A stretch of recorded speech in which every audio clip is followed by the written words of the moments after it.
Hey everybody, thanks for hopping in, joining us today. We'll give it just a minute or two for everyone to get settled in, and then I will offer some introductions to our brilliant panelists here, and we'll get underway. So thanks again.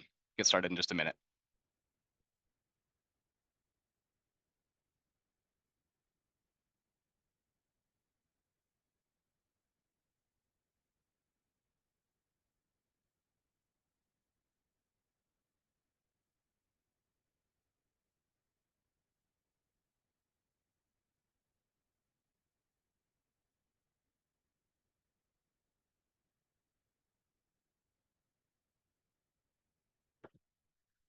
Awesome. In the interest of time, let's go ahead and get underway. Once again, thanks for hopping in here. This is the first rendition of Founder Pitch. We previously had an event like this running for the last 2 years. We rebranded it. We did a survey of panelists and attendees and took in that feedback into consideration here. So very excited to get this one underway.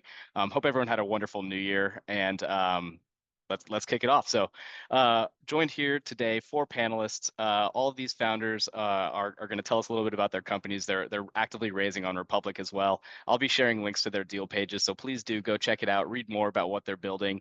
Ask questions on their discussion board, and during this event as well. Please feel free to ask questions in the chat roll or through the Q&A function in Zoom as well.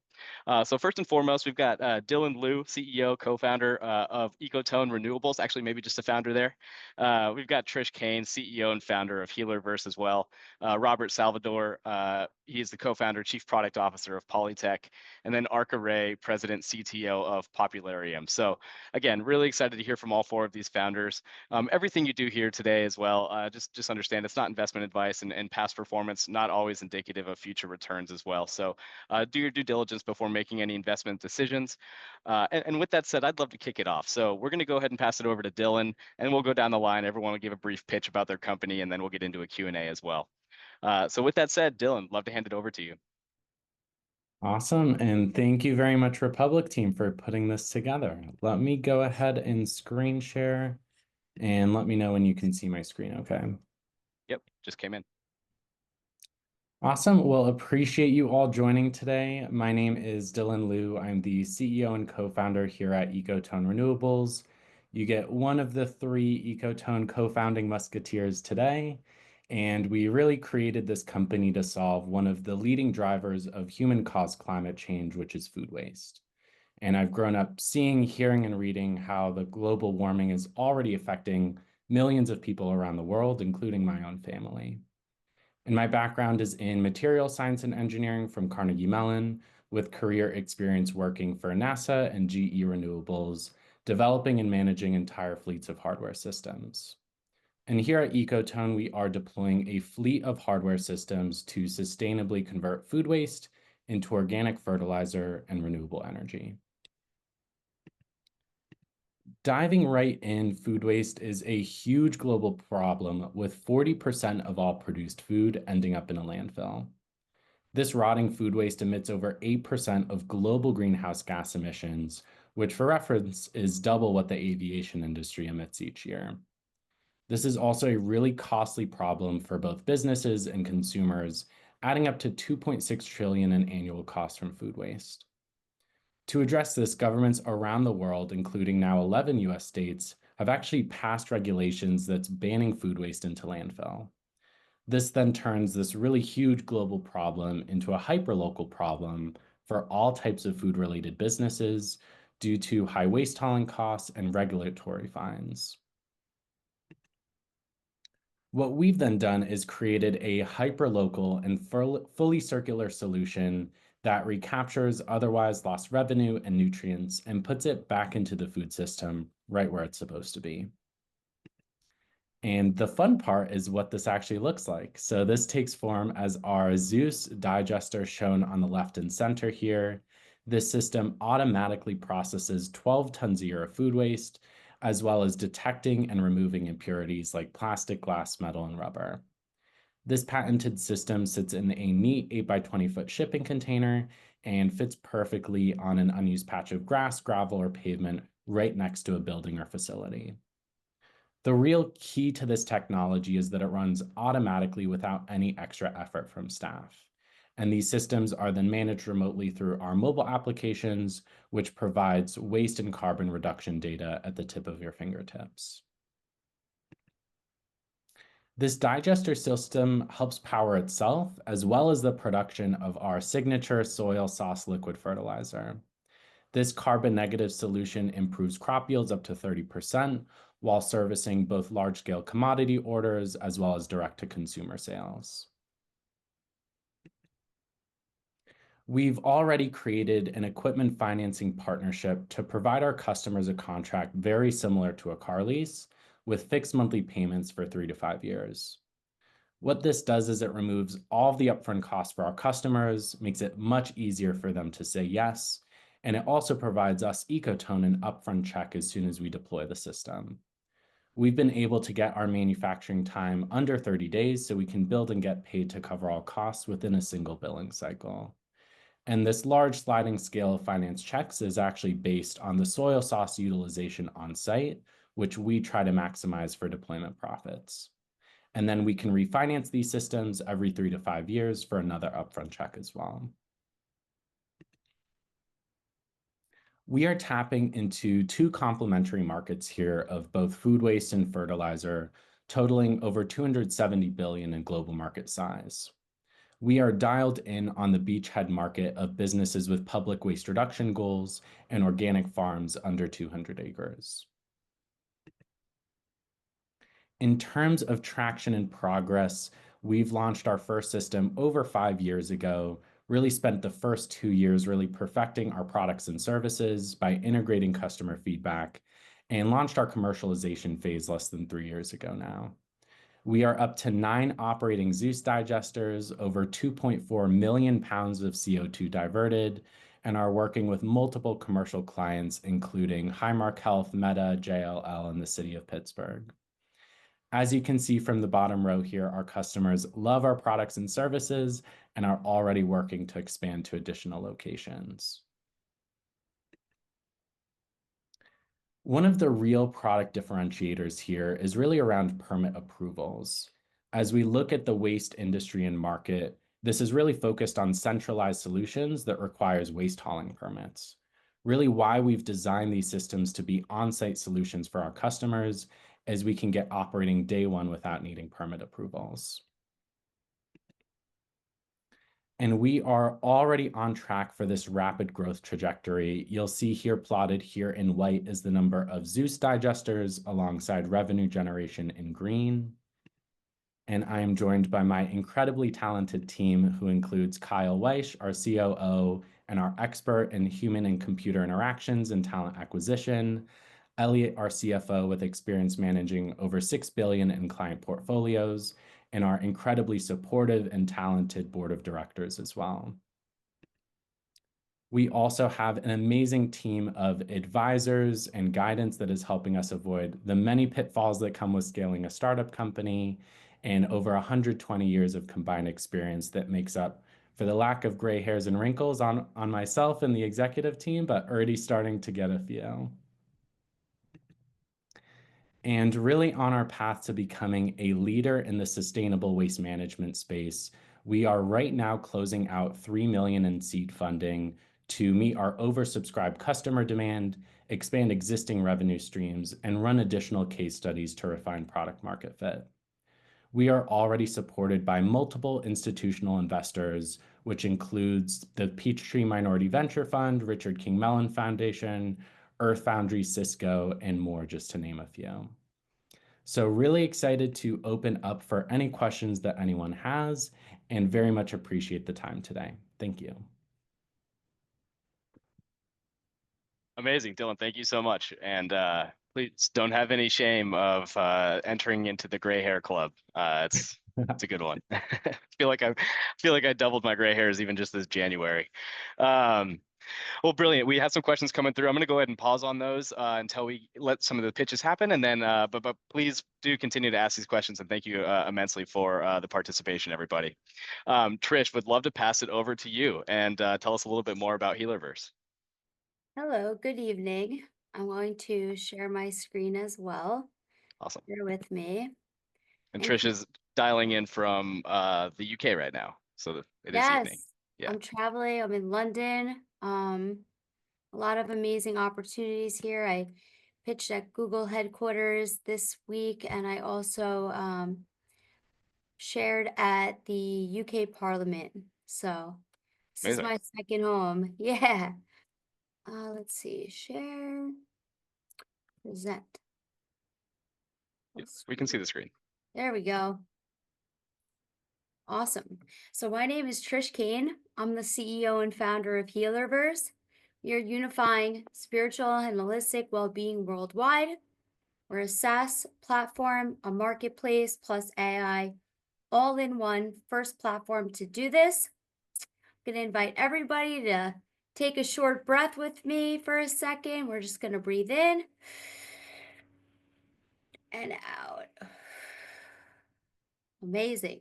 I did that on the Google stage and I felt like it was very helpful. So I figured I would kind of make that my new thing just to get me in alignment with everything that we're doing. So I also have 20 years of sales experience. I look younger than I actually am, probably because of spiritual and holistic healing. My former position before resigning from corporate America and starting Healerverse was working for Informa, selling digital databases and digital content to the government, military, and universities. I also have insurance sales and some Wall Street stuff and well-being sales. And I worked at a drug and alcohol treatment facility running it for a year and a half while I was getting my master's degree. So there are a lot of problems in this space when it comes to mental health and addiction and whatnot. But for the purpose of our project and the problem statement that we want to identify here is that practitioners are using a multitude of platforms to manage and market their businesses. If you think like all the social media channels, all the email marketing and everything, and there's not one unified marketplace that really has everything in it until now. So that gives seekers the opportunity to be able to go to one place to find practitioners, event ticketing, and courses. So you don't need to go anywhere else. The solution, Healerverse. We also have private messaging on the platform, and you can book everything through the platform and a global directory of verified practitioners. The market opportunity, this is actually a massive market. It's a $6.3 trillion industry globally. The US accounts for $2 trillion annual spend. There are almost 4 million practitioners worldwide. And you can see on my screen the breakdown of what people are spending the resources on. This is our traction and projection. So we have closed over 500,000 previously. Today, I actually received an LOI for the full 2 million that we're raising. So that's really exciting. We have a little over 30,000 on Republic right now and about 2 weeks to get that to 50,000 or greater. So let's get that today. We've had over 500 on our events that we've been doing, our roundtables, and we have a database and over 1,000 in beta that we just really wrapped up again recently. We have $50,000 in revenue. And we are MVP complete, go to market ready, product market fit. We're starting to go to market now on the B2C end of things, and I'll talk about that in a moment. So if you look at our competition, I mean, it's really limited and almost Eventbrite is one of our competitors, I guess you could say, because of the event ticketing portion of the program, the platform. Healerverse was completely customly built out. So eventually we would like to get IP on it to ensure that no one tries to replicate what we're doing. And if you look at like heal.me, for example, the CEO did sign up for our platform. I also logged into his 2 days ago. Really, all they're doing is appointment booking and building out websites for practitioners, and the rest is just booking. And MindBody is better for like brick and mortar organizations. In the future, we do intend to implement crypto payment processing system. I'm just waiting to see what's going to happen if Trump will roll out like getting rid of capital gains on crypto, because our practitioners really want to get paid in crypto. So our business model right now is B2C. Practitioners pay 44 a month or 444 a year. That unlocks the ability for them to be listed on our platform and sell unlimited courses. We take 10% transactional revenue on every single purchase that goes through our platform. Everyone owns their own content on our platform, which is huge. If you look at any different companies that are doing, well-being courses, they typically almost take the rights to the influencer or the practitioner, and that's one of the things that I stand by is that everybody owns their own content. The next thing that we're going to do is launch a telehealth platform with practitioners on the other end. It's the first one in this entire industry, which I'm so psyched about. And also our AI bot Aquarius, which is a combination of generative AI and machine learning, really building out user personas on the individual customers and being able to give them a really cool journey through the platform. So let's say they go to practitioner online and there's an event happening near them, we can kind of give them a really cool journey and be like, hey, you might like this course, and really bring people together, as far as I mentioned, unifying people at a time when people really need help, right? And also, we're going to be tapping into the corporate well-being space. I do have an LOI for that from a Canadian company that wants practitioners to come in once a month. To speak to his employees, and it's a really exciting time. So what I want to do with that is automate it more, and that's one of the reasons that we're raising funds and dedicating that towards tech. Along with that, we're also going to be partnering with different organizations, government organizations. There's a lot of problems, particularly in the UK, for example, with backlogs not being able to get the help that they need when it comes to mental health, addiction, and the alike. Healerverse is also a substitute for that to be able to get, a better experience and a different experience with spiritual and holistic healing, as opposed to everyone knows where else you can go. But there's no option here in the UK, for example. So if you look at our team, I'm the CEO and founder. By the way, I'm also a global motivational speaker. I had a near-death experience in 2014, and I like to go up on stage and spread love and share about it. Lori just came on as the Chief Operating Officer. I'm super excited. She's had 2 exits. She was a practitioner on the platform, actually, and she has an MBA and a lot of business development and a lot of experience growing and expanding and exiting businesses. Garish is in Delhi. He's had 2 exits. He's a Web 2, Web 3 master guru, also an international blockchain speaker. Balbir Judge sits here in London, UK. He has decades of experience being an investment banker. And also, if you live in London, you know Balbir. Because he's like the mayor here. He just left my flat because I'm going back to US tomorrow. Are you ready to heal with us? We're raising 2 million on a 10 million val cap on republic.com. Let's go. Let's go. Thank you, Let's go. Trish. Thank you. Amazing. Well, really great stuff, and very meaningful work. So thank you very much. Yeah, I think many people in the Republic community and ecosystem are waiting to see what happens with crypto and capital gains there. And it's a good transition into Robert Salvador here with PoliTech. Maybe he's got some insight for us, but nevertheless, we're super excited to hear from you. Awesome. Thank you very much. I appreciate it. Hello to the other founders. Good luck with your raises and your companies. Keep working hard. No doubt you guys will do great things. To all the investors, hello, and thanks for turning out. So I am Robert Salvador, co-founder and chief product officer at PoliTech AI. Let me share my screen here and tell you about what we do. As I do that, I will tell you I'm joined by 2 other co-founders, Nick and Sam. All righty. You see my screen okay? Yep, sure do. Perfect. So at PoliTech AI, we help companies analyze data and convert customers. We use AI to basically learn about, give insights and business intelligence to, and convert the end user for a business. So that can be a fintech company that's looking for customers.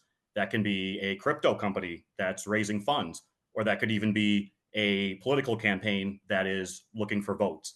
Basically, large language models and emerging AI in general has unlocked new possibilities in the realm of data science and large language model driven sales conversions. So again, we're a data tool to micro-target and persuade customers. Think Databricks with LLMs. So Databricks was on the frontier of AI, ML, and one of those structural leaders, now a massive company. We're doing the same with emerging technology, AI agents, large language models.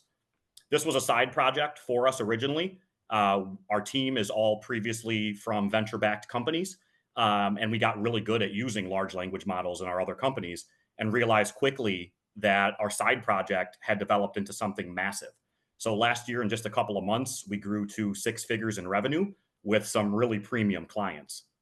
As I mentioned, we're two-time founders, previously venture-backed by some of the biggest investors out there, Y Combinator, Tim Draper, Harvard, Pickus Capital.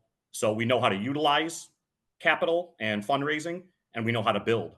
What we've done and what I'll tell you about is fully bootstrapped at this point. When I talk about those customers, we're trusted by some of the most premium customers out there. Series B type $100 million companies would be envious of some of our early customers. We work with venture-backed fintech companies, presidential campaigns, as Greg alluded to, and even members of Congress. We obviously respect anyone's political affiliation, but just to show the power of our tools, we did work closely in Pennsylvania with some groups that helped Donald Trump win. We helped to micro-target and reach consumers there. So we say that just to show how premium and how powerful our tools are. Data is the new oil, so it's a massive market. $120 billion globally. We've identified a $12 billion total addressable market. The companies that control the data in the world are some of the most valuable companies now and in the future.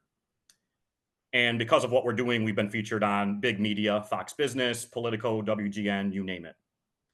So again, what's the problem? It's hard to reach people and use data to learn about them. There's many data sources out there, and then you have to take that data, turn it into actionable insights, and then try and reach people in the multitude of places that they hang out digitally. So in the past, people would put out blanket advertising, put out a commercial, hope that maybe 10% of the people who see it will like your product and buy it. Now it's demographic based. You know, you'll target a 35-year-old Hispanic person, but a 35-year-old Hispanic person in New York may have very different beliefs than a 35-year-old Hispanic person in, say, Indiana. So the future, the now, what we do is micro-targeting. We use LLMs to capture data from a variety of sources, create insights and business intelligence about that end user. Again, it can be a potential buyer. It can be someone you're trying to fundraise from. Know exactly where they are, how to reach them, and then reach them with messages that matter to them across multiple different platforms. So we at PoliTech AI can reach the right audience at the right time with the right message every time. Think about every business out there that wants to reach a customer or a voter or whatever that looks like. If I know what matters to you, if I know your issues, I can present you the things that you're looking for. And so that can be used to increase sales for companies. It can be used to decrease marketing costs and really increase the impressions you're making on the people that you want to give you money or buy something from you. And our results speak for themselves. As I said, we went from 0 to 52 major customers last year in 4 months, 100,000 in sales very quickly. Now we're closer to 200,000. 48 of our 52 customers became customers after one meeting. Very clear demand for our product. Not only is our product valuable in helping to persuade customers, but the data that we're creating and the insights from that will be very valuable as we scale too. We also have a strong net promoter score. 5 of our customers have brought us new customers. They're so happy with us. You'll be able to see on our deal page many different reviews from businesses, fintech companies, sitting politicians like this guy. TJ Roberts was losing badly in his race. And when he worked with us, he ended up winning significantly. He is now a sitting state representative in Kentucky. So what does our product do? Just real quickly, 3 things. So 1, we use the LLMs to capture data from a variety of sources. It can be online, it can be, social media, it can be even, cable box data. So number 1 is capture the data. 2, create insights and intelligence with that data. So we create modeling and things like this that you're looking at. We'll say, hey, customer, this is where the people you're selling to are located. This is what they care about. This is what they're talking about online. And this one down here, that doesn't matter to you, so avoid that. So part 2 is we create the intelligence. And then part 3 is we actually help to reach those people and convert them digitally. So our AI will create custom templates and outreach that reach them on email, targeted advertisements, social media. It creates memes. So the third part is we actually help that customer convert, or excuse me, our customer, we help them to convert their end user or their customer. We have two big moats. Number one, so being a YC company, we were one of the first to have access to OpenAI's ChatGPT, and we had really early access to Claude's Anthropic. So we've been building with these tools longer than anyone. We have a technology moat. What we've built with tech is far and away from other competitors in the market and catching up to the really big companies faster than any others. And then the other piece is just our premium customers. Again, as I mentioned, it's not like we're working with some small companies beta testing with us or giving us a shot. We're working with some of the most premium venture-backed companies, government entities, members of Congress, things like that. So the two things that you look for with a data company that is trying to scale or become a unicorn one day, tech advantage, customers that scale. We have both. Business model, SaaS fee for the monthly, and then we also take a percentage of the spend. So it's a very simple SaaS fee that customers are used to, but then we take 10% of their ads, texts, things like that. So it also allows us to monetize really well as we grow. Long term, think of us as a Databricks or a Palantir. If we end up anywhere near that range with emerging AI, us being a leader, we're a unicorn. Our first year, we did almost 200,000. So most companies create these revenue models. They're not even close. We're right there. If we stay anywhere in the stadium in this type of growth, we'll be a big company one day. We are previously venture-backed founders, backed by huge investors previously, so we know how to use our capital, major customers, technology advantage in a market that is about to blow up. LLMs have empowered new opportunities. Last thing I'll say is we're raising a $750,000 pre-seed round, and this will be used to do some marketing. We've done no marketing thus far. We'll hire a sales rep. I don't know if I mentioned all of our traction, all of this we've done is bootstrapped. We have had no outside capital yet. So we know how to use this capital that we're raising. And we'll also very quickly scale well over 100 customers in the next few months because many of our investors are already reaching out to become customers. If you are trying to reach someone, get them to buy your product or persuade them to do something with your business or organization, we can use data to help you do that. On our page is a demo, and you can learn more about us, more about our team. Last thing I'll show. So this is some of the work we did in Pennsylvania. This is the president of the group that we worked with in Pennsylvania to help Trump win that key swing state. Elon Musk gave him a bunch of credit recently, and the boss of that company mentioned us, our team specifically, for helping there. So we are doing some of the biggest things out there. And with that, happy to take questions at the end. Thank you for listening. We are PoliTech AI, and check us out on Republic.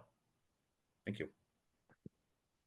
Fantastic, Robert. Really appreciate it. Thanks so much. It sounds like you're riding the AI momentum very well.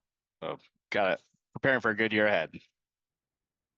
Last but not least, Arka, would love to pass it over to you and to all of our audience. Please continue to send some questions through the Q&A function here. We're going to get to them after this final pitch. Arka Ray, founder of Popularium. Excited to hear from you. Thanks so much, Greg, and thank you to the Republic team for your amazing support. Thank you everyone who's watching this live or later, and congratulations to all the other companies here for the amazing success. It's really inspiring to hear all of you. And thank you for your time.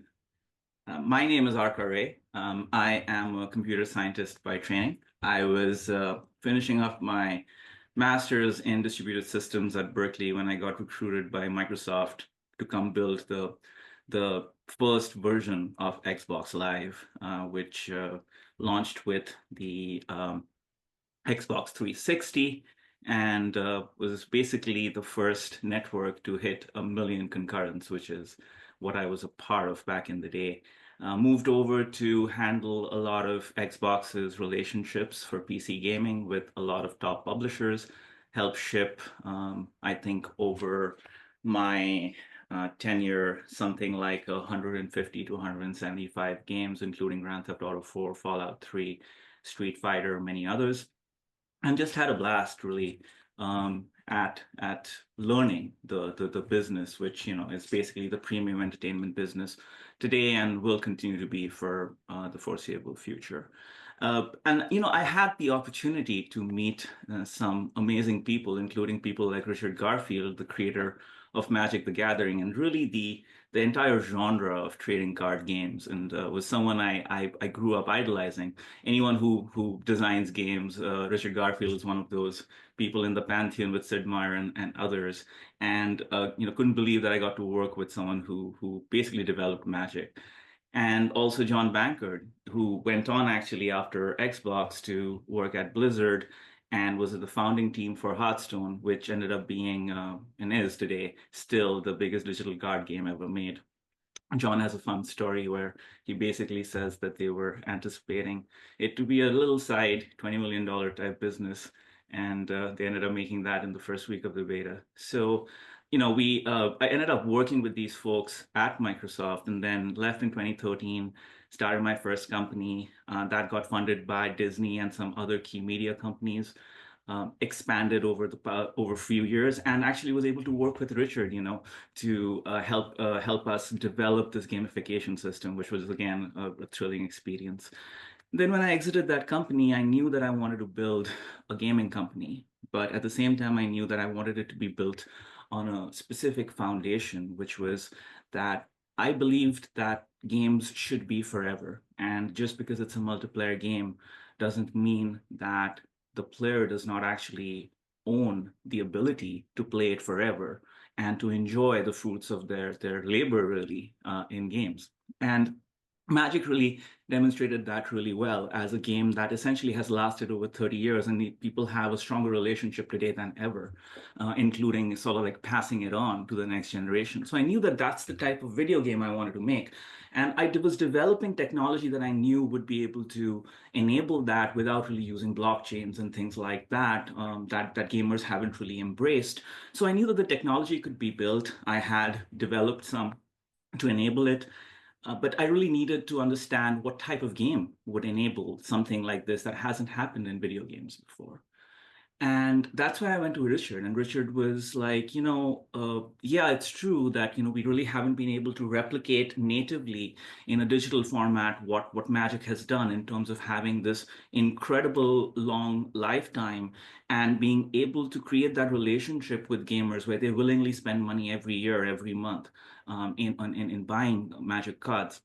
And his insight was that, first of all, games obviously suffer, digital games suffer from the problem that you don't really have a physical object. And on top of that, you also have the concern that every multiplayer game has, that after a while, in order to stay competitive, you just have to follow the same formula that everyone else has to, or the game is not fun anymore. And Richard's solution to that was essentially from this game called Keyforge he had developed, where every deck was globally unique. And basically his insight was that we could take that idea and translate that to a superhero, where each card represented a DNA element, a skill that could be activated during the game, much like in a MOBA like League of Legends or Dota. And the spin that Richard and I came up with was to essentially make that an auto battler and battle royale hybrid. What does that mean? An auto battler is a game where the player doesn't directly control the characters. They make some decisions at a high level, and then the characters go and essentially make their own AI-driven choices on whom to attack, what to do, and so on. So it makes the game a lot more accessible and engaging than a game like, let's say, League of Legends, where you need to have a very high level of skill, learning, and reflexes in order to be competitive. So Richard and I were both really big fans of the genre, but we also knew that it wasn't monetizing as well as it should. Like a game like Teamfight Tactics or Hearthstone Battlegrounds are extremely engaging, but they don't monetize as well as, let's say, a battle royale like Fortnite. And Richard came up with this idea of blending battle royales, which are monetized really well. Fortnite essentially is the biggest game in the world and will continue to be for a long time, with the idea of an auto battler. And we came up with this world's first auto battler royale, which was Chaos Agents. And that's also when I went to my friend John from back at Microsoft, because his Hearthstone Battlegrounds to a great extent was his brainchild. And to my great delight, he wanted to join us as one of the founders. So it was almost like the Avengers coming together at the time.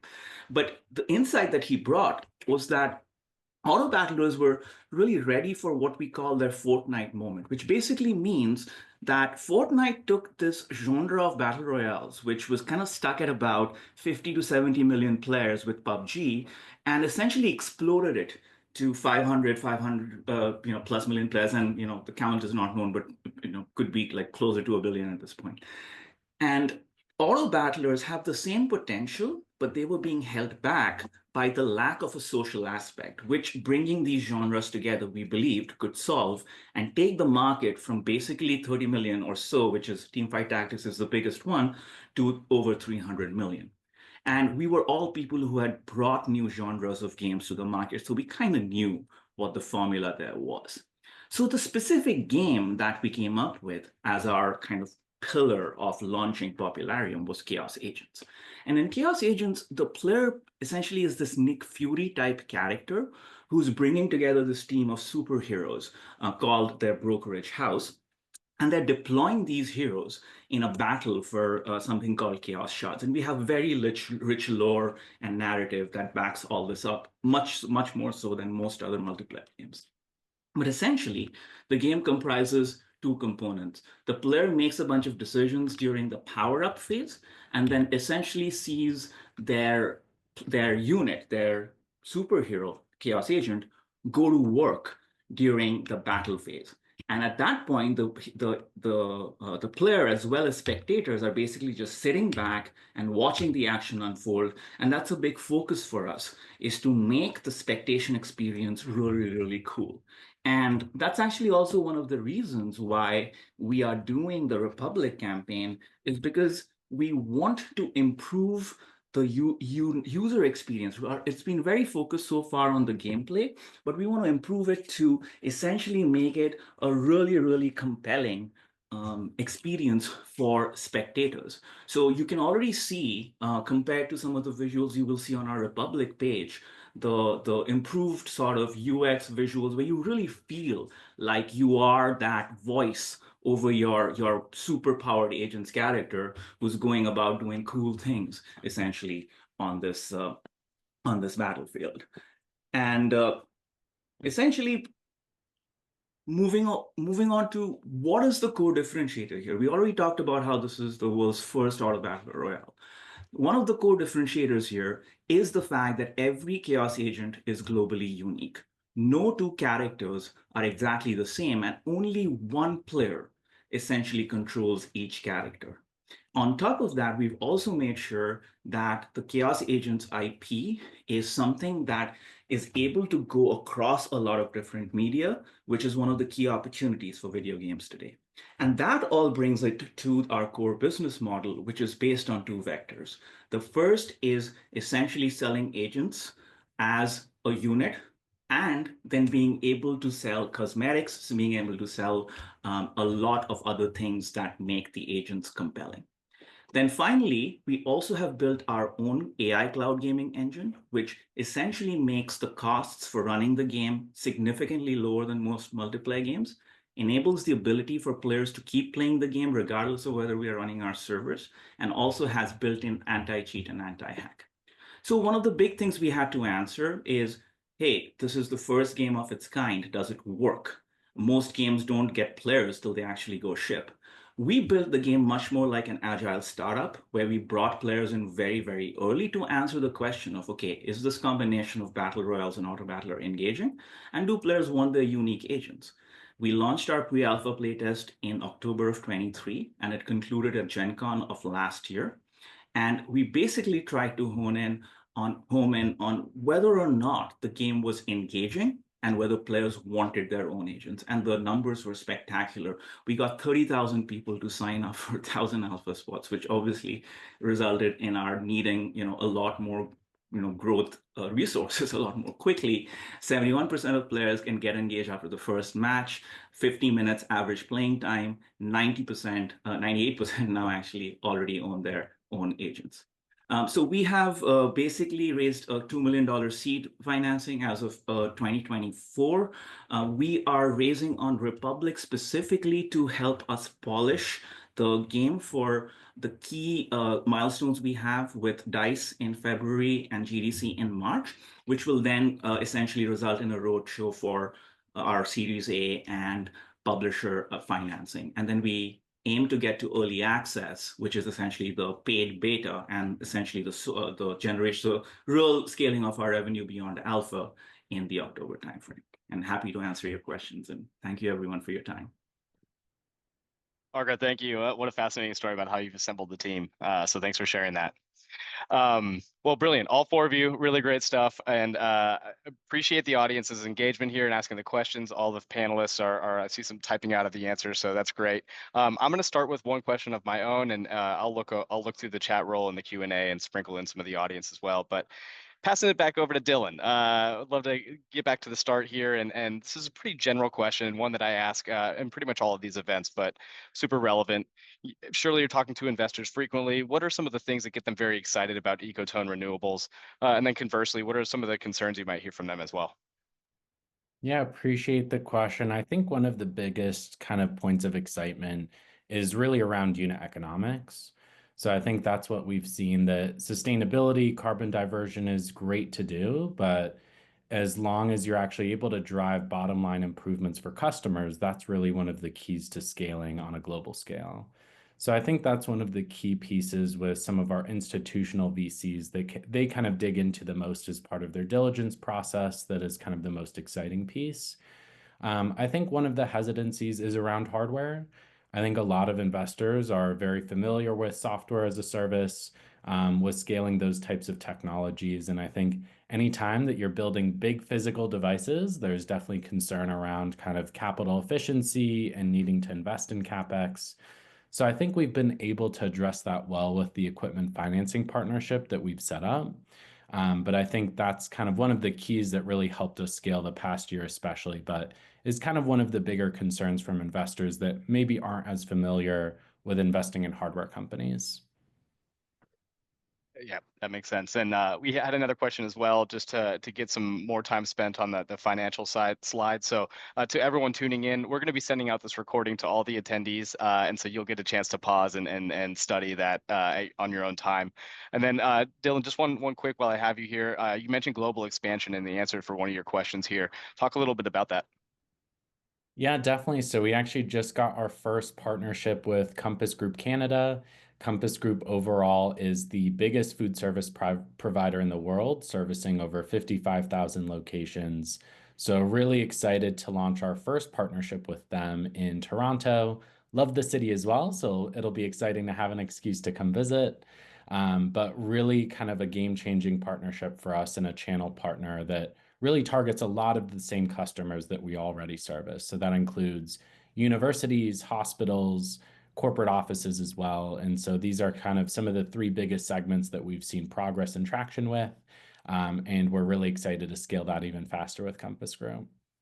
That's fantastic, man. Well, congratulations, and excited to see more of it. Trish, would love to hand it over to you as well. And same question to kick us off, and then I'll look through and see if there's any others from the audience. But would love to hear how investors are receiving Healerverse. What gets them really excited when you talk to them about it? And then what are some of the concerns you might also hear? So Healerverse is one of those projects that you either feel super passionate about or you don't understand it. And I feel like a lot of investors love it because it's purposeful and impact driven. And when they hear my story, like it's even more so. Because I couldn't find practitioners at one point, and that's basically how I healed myself in the last 10 years. Some of the concerns that I've heard are, how do you quantify healing, right?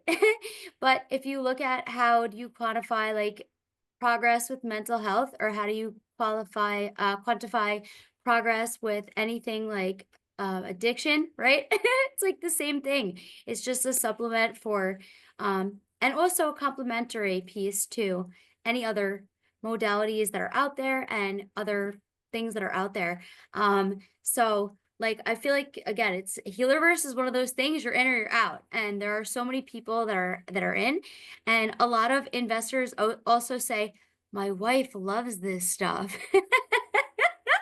So I get that a lot, and they're like, I'm in. Because that's a common response as well. And I even put a little blurb on the Republic deal page as like a joke. And I do have like a funny sense of humor, but like if you don't understand this, just kindly ask your wife because I've heard it so many times. But yeah, what's nice about this too is like, we're starting to tap into the fact that we'll be able to get different SDG funding and stuff because of what we're doing and kind of situating ourselves like that and being impact and purposeful driven is huge for me. So That's hilarious, and it's by all means not limited to the wives out there. But that's a really funny story. Two quick questions while I have you here, and Fred asked, is the app going to integrate with any wearable devices so Healerverse can potentially be offered on a watch or a Fitbit?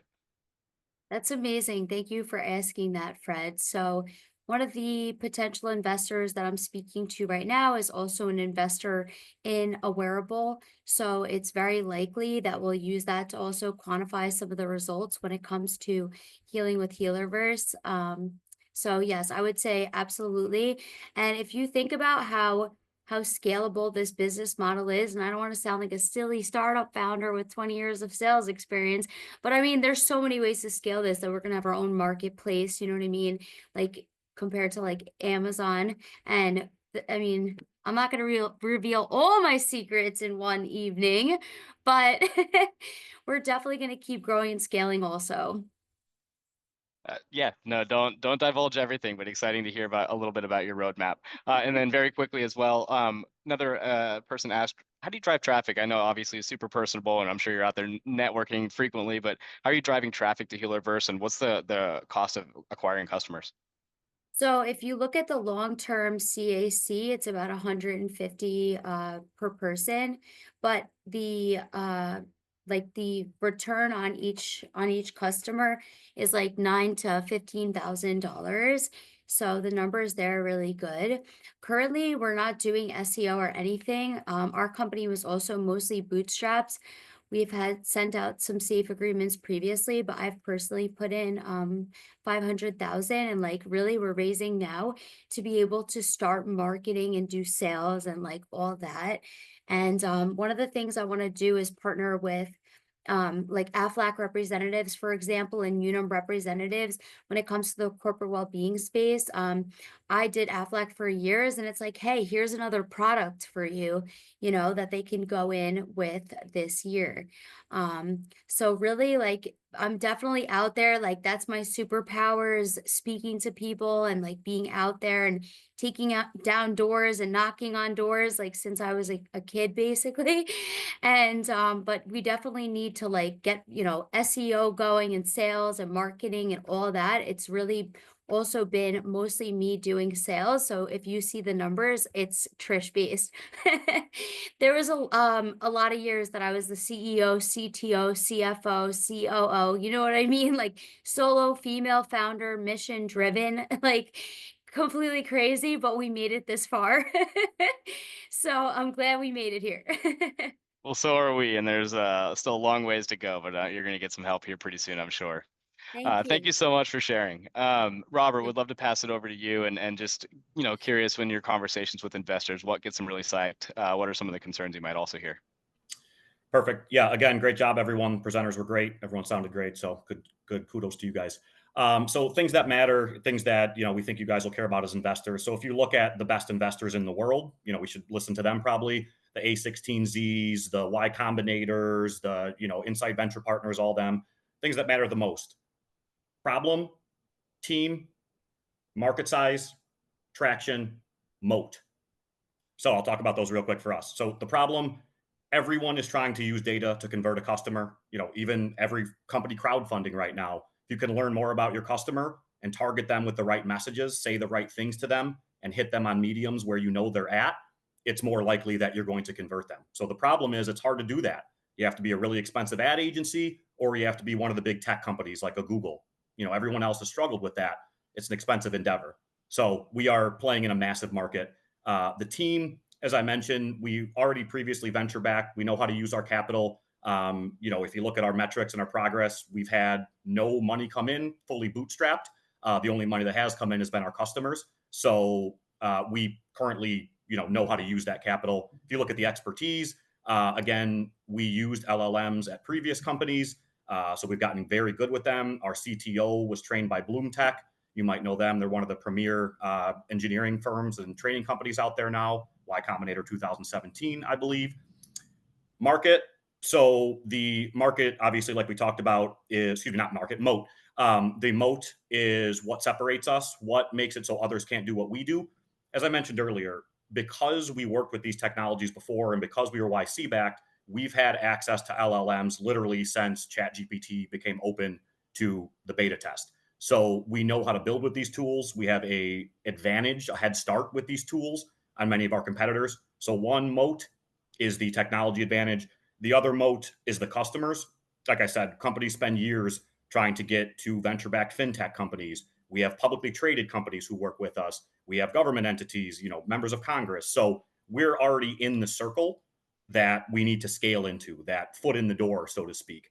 And you're already seeing, like, as I mentioned, the net promoter score. We've had multiple companies we work with be like, wow, this was amazing. Meet these other customers. And when your customers bring other customers, there's usually no better sign of product market fit. Last piece is traction. Again, like I said, no money in yet. We're nearing 200K in revenue. We have 60 customers right now. One of the things I might do for an update on our deal page is just provide some screenshots of our DMs across social media platforms. We have inbound everywhere. The reason we're raising this capital finally is because we have way more customers than we can handle. So we got to that point bootstrapped.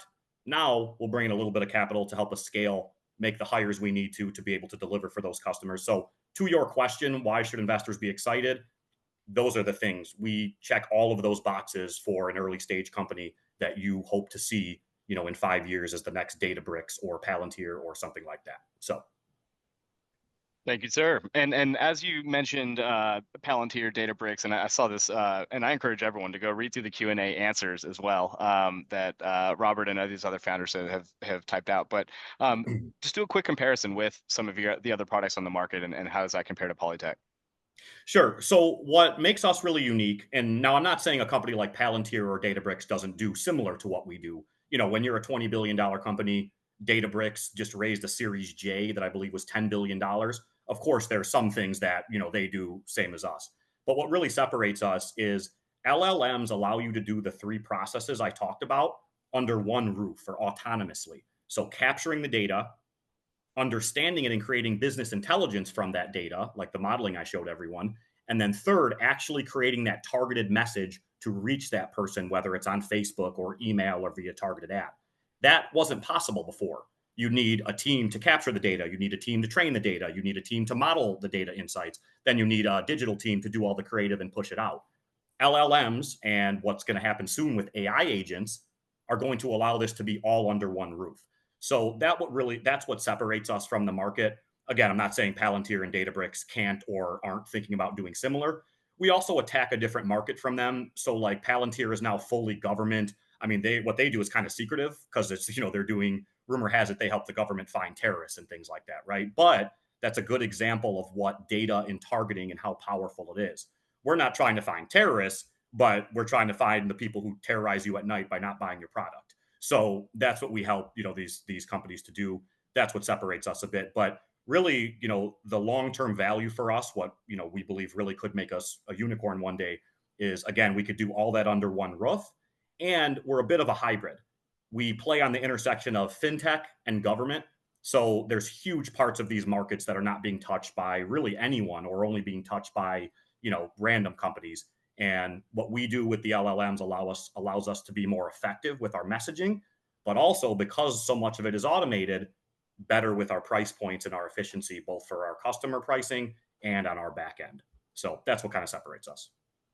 Awesome. That makes a lot of sense. Thank you. And Arka, love to pass that over to you to wrap us up with this one question. And I see you typing right now. I'm going to go ahead and give you a chance to tell everybody the answer there. But we'll start with the investor question. I'm sure they get excited. What is it that excites investors when hearing about Popularium? What are some of the concerns you might also hear? Again, great questions and great answers from everyone else. very interesting to hear everyone's stories there. As far as we are concerned, I think, as you can imagine, our team is very attractive to investors right away. I think we reached our $50,000 target in like 6 hours after going live on Republic. We have raised twice that at this point, and I'm actually meeting with our board tomorrow to discuss our potential, opportunity in Republic, because the response has been just so great. And if you look at the answers, it's a lot of it is around the team, as well as what has appealed a lot to players who have played Magic, Hearthstone, other games that our team has built, is they understand how, if this unique agent model works, how powerful that can be from a business model perspective, because they've lived that journey through games like Magic, through games like Hearthstone. I look at my desk here and I have Magic cards that I've had since basically the late 90s, right? And I'm, they're some of the, if my, house is on fire, it's one of the first things I'm going to grab. So we have the opportunity to build that, and we have the technology to build that. On the flip side, the fact that it's the first of its kind in terms of its gameplay as well as this business model obviously gives us a lot to prove, which is why we've gone out to essentially market a lot earlier than most games would in terms of getting players to test it out. Again, my background with startups helps there a lot. And then, also the business model, like, do we go free to play? Do we go paid and then free to play? And there's a lot to discover there. And, our initial experimentation has led us to land on the box product, but very affordable $15 to $20 entry point. And then, essentially monetize the customer because they want to go deeper, expand more. And the other concern that we see is basically, obviously, there are industry headwinds as far as the games industry is concerned. And, I am personally very excited about where the industry is headed, and I think there's a lot of course corrections happening right now. But that's probably a separate question. But yeah, I'm very excited actually about where the industry is headed, and the fact that the generations that are coming up, even more so than our generations, are basically looking at gaming as basically their primary form of entertainment, and everything else, including consuming gaming content, as sort of a secondary form. So that's why the spectation experience is so important. Yeah, no kidding. It's funny to hear people like reflect on Twitch's growth, and just in the beginning, nobody thought that would be a viable business, and now it's just enormous. As well as Discord. If you look at, yeah, no doubt. like if you go to a coffee shop, there's a good chance that a couple of people on their laptops are going to be on Discord. Yeah, for sure. And just in terms of the game itself, there was an interesting question that came in from Aaron. Have you just considered or thought about integrating a Pokemon Go style gameplay where it's kind of out in the world, the individuals? It's such a brilliant question, because it's actually we came the reverse. I came the reverse way. When I started building the technology which underpins our cloud engine, my first thing was about the fact that we could go way beyond Pokemon Go and integrate a lot more interesting gameplay elements in the real world.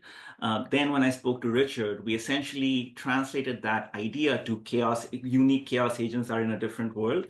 But I guess the first time I'm going to say this, but yes, we are 100% planning as the game grows to have touch points outside, including in other media, which, as you can see with Fallout and Last of Us, games are really crossing over into other forms of media, and we are very well set for that, including cross IP. So you can imagine other interesting IPs, superhero IPs that will not go named here, crossing over into our worlds. And Fortnite has shown how lucrative that can be as a growth and business model. Yeah, no doubt. Well, I see a couple more questions trickling in, and I just want to again thank everyone for being this engaging. And if I didn't get to them, then deeply apologetic there, but excited because now you get an opportunity to go to the discussion board on these campaign pages and ask that question. All of these founders would love to answer them for you, and I'm sure there's other people asking the same questions. That said, I'm going to pass it back to the beginning, Dylan, just for a few closing remarks. And again, everyone, thanks for tuning in and spending a little bit of extra time with us as well. Awesome. Agreed. Thank you very much, Republic team, for hosting this. Very happy to answer any questions. So feel free to go on the Ecotone page. I think we already have a few questions coming in there. So we will keep an eye on those for the next few days or so. I think our campaign, if I'm not mistaken, is open for another 2 or 3 weeks. So we are starting to come to the close. Let us know if you have any questions, suggestions, and otherwise, together, let's turn food waste of today into the nutrients of tomorrow. Thank you. Let's do it. Thank you, Dylan. Trish, pass it over to you just for a couple closing remarks. Thank you, Republic, for having us. Congratulations to the other founders. I love what you're doing. Maybe we could collaborate, some of us, in the future. I'm big on that. And yeah, I think that's all I got for now. It's almost time to go to bed here in London. Well, thanks for being flexible in the timing. Yes, and have a great restful night. I would love it if these universes collided. So yes, that's great. And need to answer any questions on the Republic deal page. We have 14 days left on ours, and yeah, let's go. Amazing. Thanks, Trish. Robert, love to hear just a couple closing comments from you. Yeah, just wanted to thank everyone. Want to thank the other presenters. Want to thank the investors. Thank Republic. Like the others, we will be answering a couple of these last questions that we won't get to on this call. We'll put those in our discussion page to give some more updates. Data is the new oil, and pretty much every company wants to use data to convert their customer or get someone to buy something from them. So check out our deal page, hear about what we do at PoliTech AI, and thank you so much for the opportunity. Thank you, sir. Appreciate it. And Ark, I would love to hand it over to you to wrap us up. Thank you so much, Greg. Thank you, Republic community. Your response has been amazing. Our deal is open for a while. We've done a lot better and a lot more quickly than expected. Again, we were just so overwhelmed. So please, if you're interested, come on in. Our perks are still on and ongoing, so anyone who comes in will continue getting the perks. In terms of what we can look forward to, we have DICE coming up in Vegas this month, so we'll have a lot of content coming out of that. So keep an eye out for that, as well as GDC coming out in March. And we also have the opportunity for pretty much every investor to join our alpha. So as I said, we are way 30x oversubscribed, but anyone who's an investor can come into the alpha. So if you are a Richard Garfield fan, if you are a fan of our game, please let me know. We can get you into our Discord anonymously and make sure that you get onboarded onto the game. We would love to have you on as soon as you would like to. And if you have any questions, please let us know on the Republic page. I will be going on there before this weekend to answer the next slate of questions. And again, this has been so much fun. Good luck to everyone else here. Yeah, absolutely. If there's anything I can do to help out, please let me know. And then again, thank you, Greg and the Republic team. You guys are awesome. You've been such great collaborators. Well, thank you to all four of you and appreciate those kind words. And to everyone tuning in, enormous thanks there as well. We'll see you next month for the next edition of Founder Pitch. And yes, best of luck to all four of you panelists. And go Spurs. And go Spurs. I love it. Yep. Go Spurs. Cheers. Take care, everybody. Thank you.